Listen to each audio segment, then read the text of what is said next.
Hey everybody, my name is Jed May, and along with Michael Hebert here, we are your men's basketball beat reporters for the Red and Black. Coming at you live from the press conference room here underneath Stegman Coliseum, where this afternoon the Georgia men's basketball team fell to South Carolina 86-80, dropping the Bulldogs to 1-7 in SEC play. This was a close game. It was nip and tuck right down the stretch, a very winnable game for the Bulldogs. Tom Crean said after the game, Michael, what went wrong down the stretch that ultimately made this end up in a loss for the Bulldogs? That's what I'm choosing to focus on after this game. I asked Tom Crean, how does he think his team has improved in those situations? Because let's be honest, Georgia hasn't had very many opportunities to even play late game situation basketball. So they did today. And Georgia didn't execute as well. They had 2 timeouts, and Tom Crean said his plan was to use those accordingly. You score, you get a basket, you get a timeout, regroup, try to get a stop on the other end. But instead, they weren't able to because they missed 3 consecutive 3-pointers on the last possession of offense. So you're not going to win a game that way, like we talked about. And of course, Georgia didn't win the game today, so there you go. And you're talking about the last few minutes there, but even over the course of the whole second half, South Carolina just shot the lights out pretty much. 14 of 21 shooting, I believe, 65%. And this isn't a consistent team right now, and it seems like the only context you were mentioning that is offensively, but today it was defensive consistency that was like Tom Crean mentioned after the game.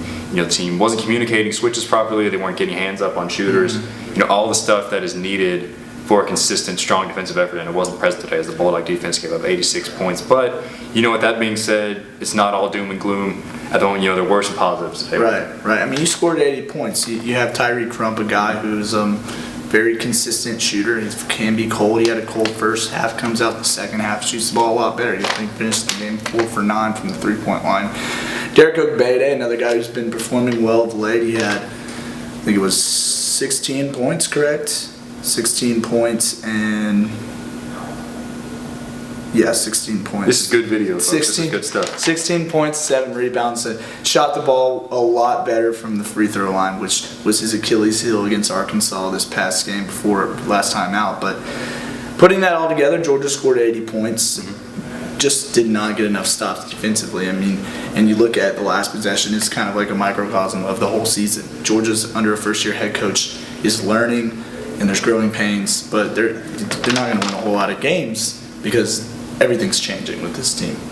Well, everything may be changing, but the losses are staying the same. Today was a 6th straight SEC loss for Georgia, so they get back in action Wednesday night when they travel to Tuscaloosa to face the Alabama Crimson Tide. Not very much athletics history between those 2 schools, so that should be a pretty interesting matchup. So for Michael Hebert, my name is Jed May, and we are signing off on this edition of the Red and Black Final Chat.